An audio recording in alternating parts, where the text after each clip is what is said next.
asleep, and she's been asleep for absolutely ages. In walks Prince Charming. Now, even to the most casual observer, that girl's been roofied. Does he think to call the authorities, get help? No. Straight in with a kiss. Don't even check her pulse. And I've got to say, Disney normalises this behaviour. The only place it's normal to walk into a party, go into a room, find a girl asleep and kiss her is a Diddy party. You mark my words, that Prince Charming. You mark my words, that Prince Charming is going to be on Epstein's list. If they ever release it. I'm starting to think that ain't Trump that's blocking it, it's Disney's lawyers. Hey. I'm even starting to wonder if there's another prince that might be on that list. Not that one, I was thinking of Aladdin. Anyway, can you imagine the police turning up at this gaff? Hello there, heard about some untowards going on with a young lady.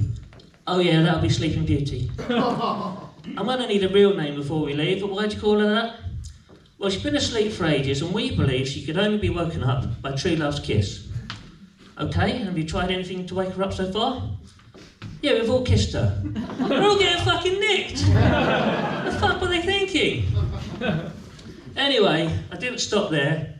As I was in detective mode, I moved on to case number 2. Case number 2 is Rapunzel. Some of you may know of it as Tangled. I know it as a story about a man who kidnapped his own daughter. So the story goes that the sorcerer has got a girl, his young daughter, and he's locked her in a tower. And the tower has got no door and it's got no stairs. And it doesn't make it clear if that's by design, whether they just got cowboy builders in.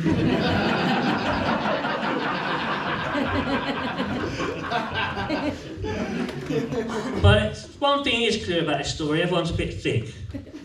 Because none of them have heard of a ladder. So up comes the sorcerer, Rapunzel, let down your hair, and he climbs up it. And who should be hiding in the bushes? No other than Prince Charming. He's back again. There's nothing charming about this fella. Does he go and get a ladder? No, he thinks, fuck it, I'll give the hair a go.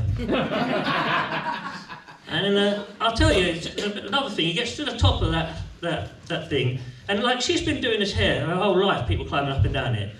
She's going to have the pain threshold of a boxer and the neck muscles of a rhino. That's going to be a hell of a blowjob. So anyway, Prince Charming goes up there, and I don't know if this is before or after he's had a blowjob, but he falls in love immediately. Right? And let me tell you, if you're looking at Rapunzel as a sort of guide for love, I'll tell you to avoid it, because if you climb up a girl's hair, she's going to punch you in the face. And if you tell her you love her at first sight, that's going to give her the ick. It just won't work. Right. Anyway, can you imagine the police turning up at this place? Hello there, we've heard of a girl who's been kidnapped and imprisoned in the tower. Oh yeah, that'll be Rapunzel. Oh, okay. How did she get adopted in the first place? Oh, well, the story goes that they stole some Rapunzel from the sorcerer's garden, and he said, I'm not happy about that, you're going to have to give me your first daughter. Well, and they agreed to that? Yeah. It don't make sense, right? So the policeman's going to ask some more questions. Oh yeah, I'm going to need to speak to the victim. Yeah, she's up in that tower. The only access we have is via the victim's hair. Well, that's not going to work, is it? We're better off calling rogue traders. All the police are going to do is say, I'm really sorry, I haven't got my health and safety certificate in hair climbing. Right, case number 3, Snow White. Or as I like to think of it, a story about mental health problems. It used to have a longer name, Snow White, right? It used to be called Snow White and the Seven Dwarfs. But as we know, political correctness has gone mad, and dwarfs are illegal now. We have to smuggle Nash in. So as it goes, the Queen is the first character we meet with mental health issues.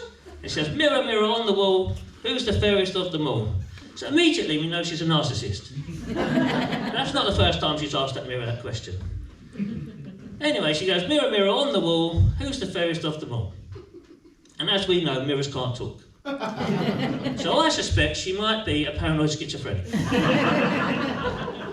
And the mirror says, actually it's not you, it's Snow White. And she goes, fucking hell, I'm going to kill the bitch. Which further supports my evidence that she might be a paranoid schizophrenic. Anyway, she goes to the hunter, you're going to have to kill her. But even though this story was quite a while ago, because you know, in today's world, it would have been different. They'd have just had some Botox. They didn't have it back then. But even though it was a long time ago, social constructs were still the same. And she had pretty privilege. If she was a 5 out of 10, she'd be dead. But no. The hunter lets her go and says, you better scarp her, run into that forest. Probably Epping Forest, I reckon. She scarpers off. Who does she meet? None other than 7 dwarfs. And I think this story is a bit out of order because it focuses on the dwarfism and not on the mental health issues, which they clearly have because each one of them has only got one personality characteristic.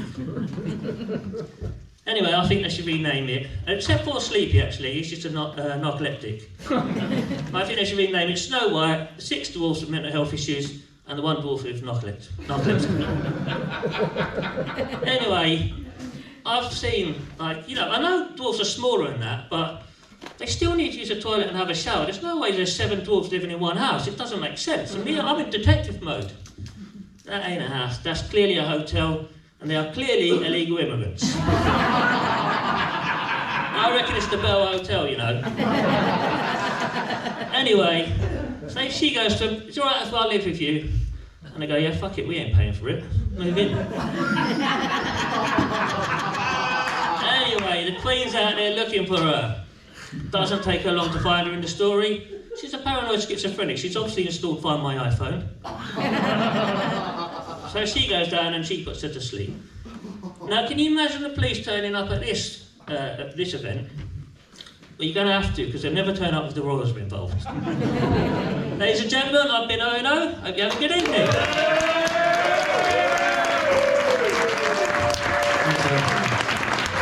Sorry guys, we're going to take another 10-minute break. If you want to use your toilets or whatever.